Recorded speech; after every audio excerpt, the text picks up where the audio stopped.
황대양 집사입니다. 만군의 여호와의 말씀이 임하여 이르시되 만군의 여호와가 이같이 말하노라.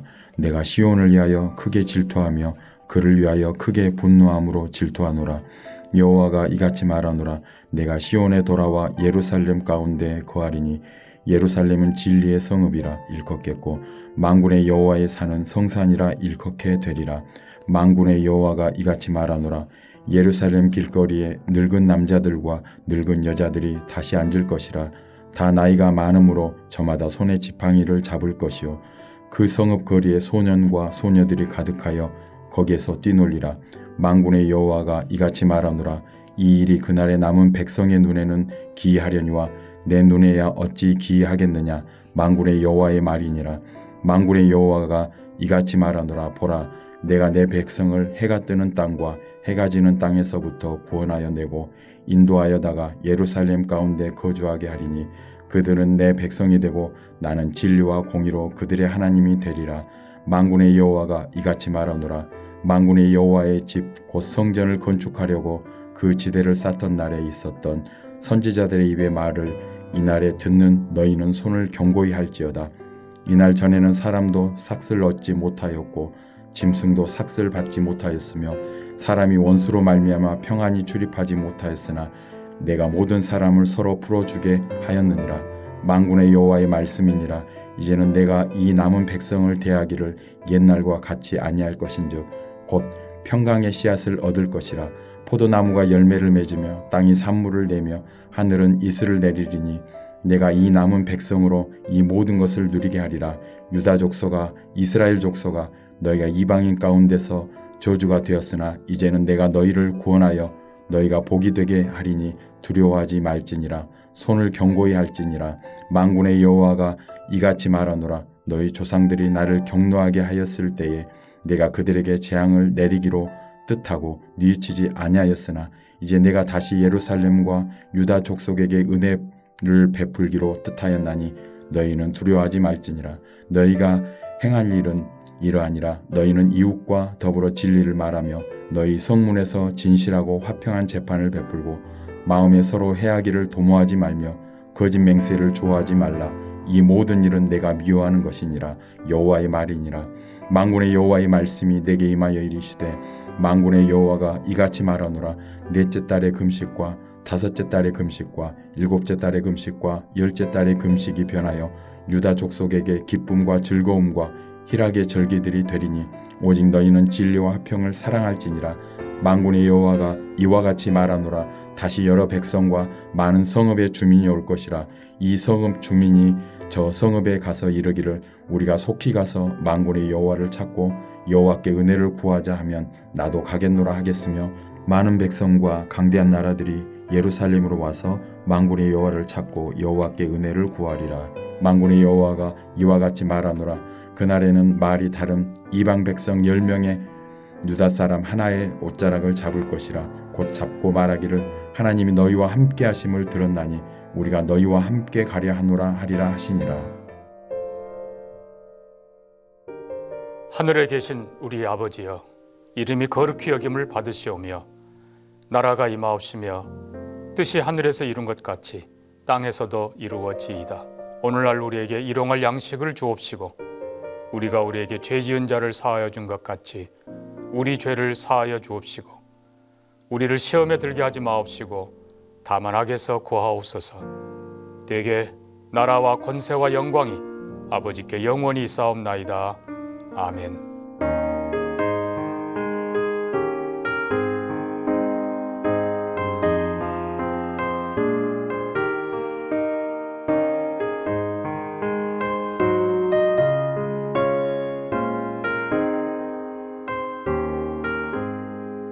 나의 영원하신 기업 생명보다 귀하다. 나의 갈 길 다가도록 나와 동행하소서.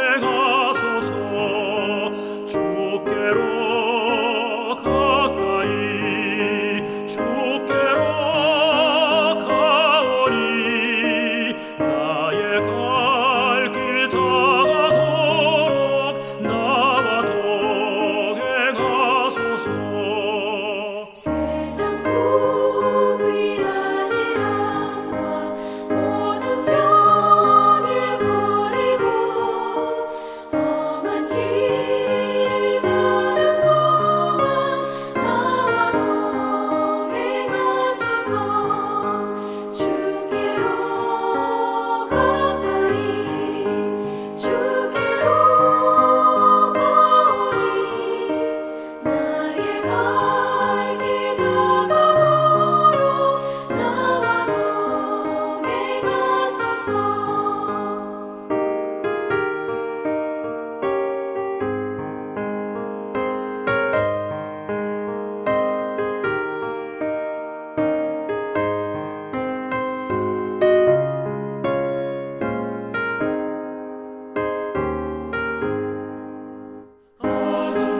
오늘 함께 나눌 하나님 말씀은 신명기 24장 10절에서 22절까지 말씀입니다.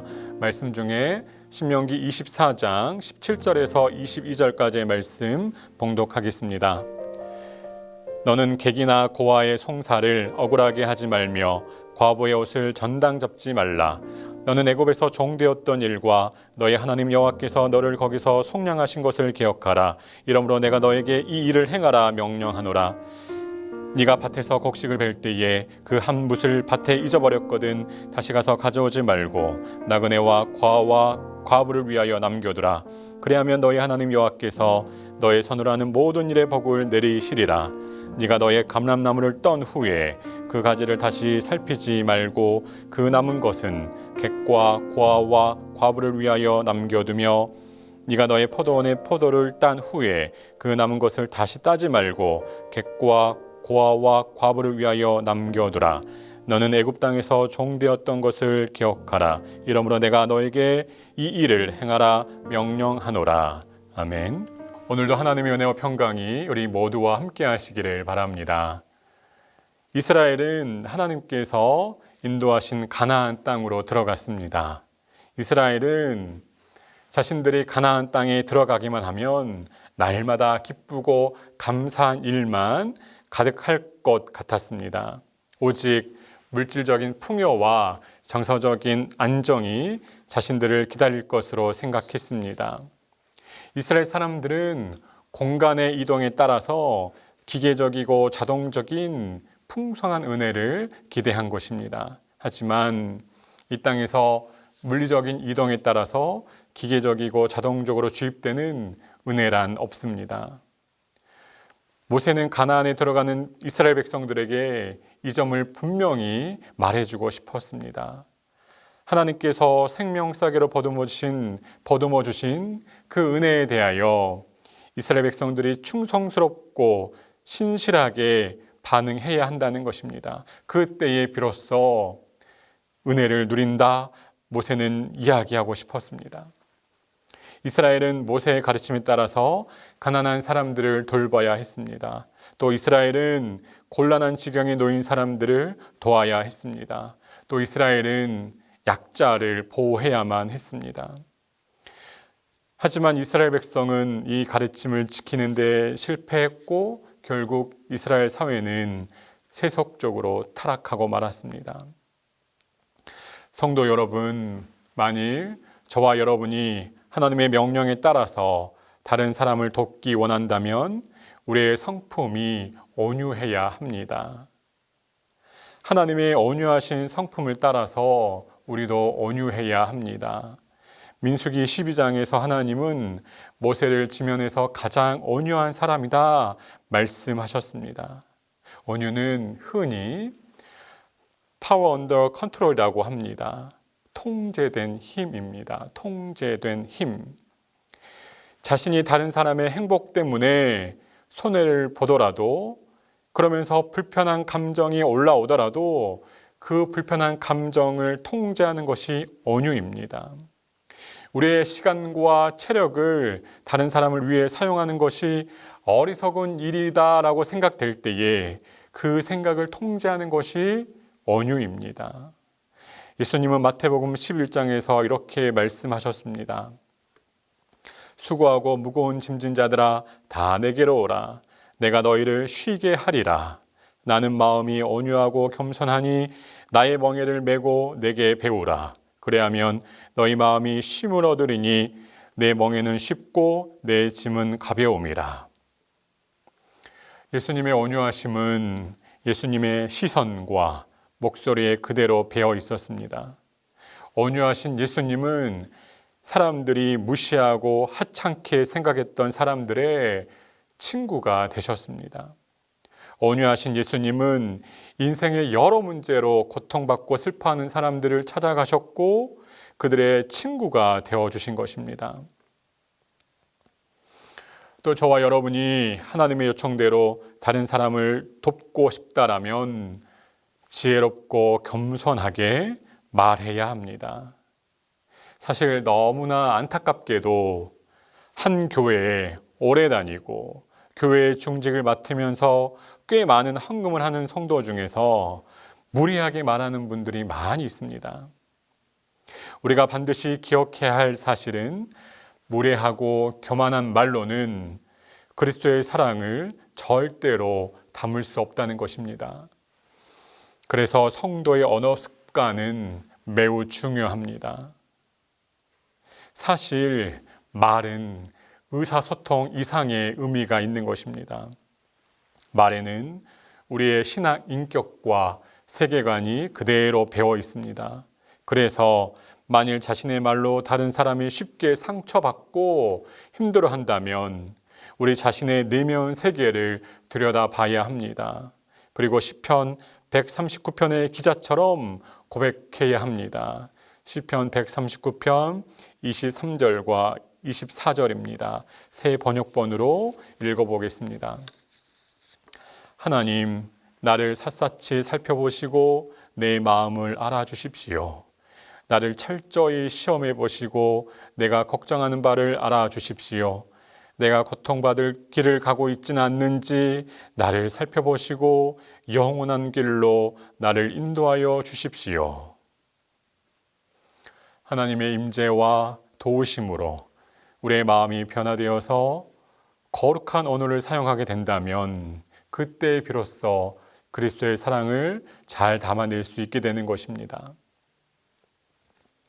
또 만일 저와 여러분이 그리스도의 대사로서 세상의 빛과 소금이 되고 싶다면 영적으로 부단히 노력해야 합니다. 많은 경우에 우리가 도움을 드리면서 섬겨야 하는 분들은 우리가 가까이 하기에 어려운 분들이 많이 있습니다.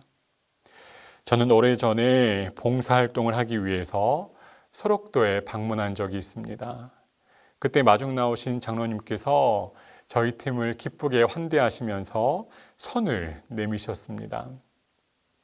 악수를 하려고 장로님의 손을 보니 뭉그러진 손마디에 손톱 하나가 뾰족하게 튀어나와 있었습니다. 그런데 순간적으로 그 손톱이 저의 손바닥을 긁으면서 지났고 그 순간 제 마음은 서늘해졌습니다. 성도 여러분, 우리의 힘으로 다른 사람을 사랑할 수 없습니다. 교회에 다니는 성도라고 해서 당연하게 다른 사람을 사랑하게 되는 것이 아닙니다. 많은 사람이 싫어하고 미워하는 사람이라면 당연히 우리도 그 사람을 싫어하고 미워할 수 있습니다. 하지만 우리는 빛과 소금으로 부름받은 사람들입니다. 기댈 곳이 없는 사람에게 버팀목이 되어주고 먹고 마실 돈이 없는 사람에게 돈을 주어야 합니다. 우리는 불공정한 세상에서 억압받고 고통받는 사람을 위로하고 보듬어주는 사람들입니다. 빛과 소금의 인생을 살기 위해서는 하나님의 자비하심을 기억하고 감사하면서 애써 순종하는 영적인 노력을 계속해야 합니다. 우리가 다른 사람의 평안을 위하여서, 다른 사람의 행복을 위하여서 많이 수고하다가 힘에 부칠 때에 히브리서 12장 2절을 기억해 내야 합니다. 믿음의 주여 또 온전케 하시는 이인 예수를 바라보자. 그는 그 앞에 있는 기쁨을 위하여 십자가를 참으사 부끄러움을 개의치 아니하시더니 하나님 보좌 우편에 앉으셨느니라. 여러분, 예수님은 하늘의 하나님 나라, 그 영원한 천국을 이미 경험하시고 땅으로 내려오신 분이십니다. 예수님은 이 땅의 여정을 다 마치신 다음 다시금 하늘로 돌아가면 무엇이 예수님을 기다리는지 잘 아셨습니다.